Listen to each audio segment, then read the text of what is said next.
गुलाब का सुगंध लीजिए, फूल है गुलाब का सुगंध लीजिए। अरे पहला दिन है नए साल का, आनंद लीजिए।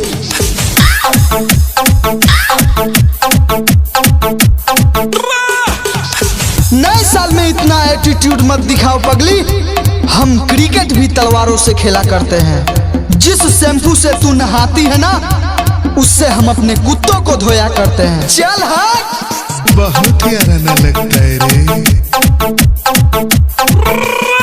शेर कभी छुपकर शिकार नहीं करते, बुज़दिल कभी खुलकर वार नहीं करते, और हम ऐसे आशिक हैं जानेमान जो हैप्पी न्यू ईयर के लिए जनवरी का इंतजार नहीं करते। समझी रे पगली।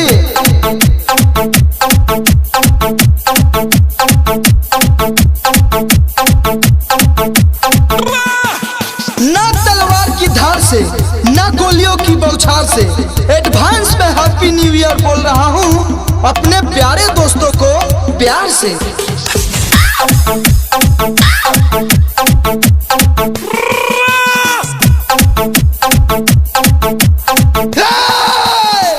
गोलियों से उसे डर लगता है जिसने कभी बंदूक नहीं देखी। साला हम बचपन से ही बदमाश है, जिस राह पे चलते हैं वह राह ही बारूद बन जाती है।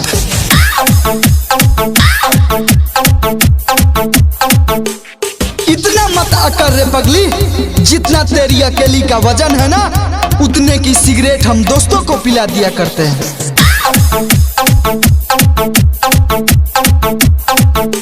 हमने गुलामी तो तेरे मोहब्बत की है, हमने गुलामी तो तेरे मोहब्बत की है।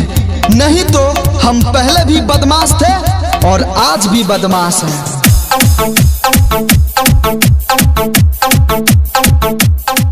Bajrang recording studio अपाहर।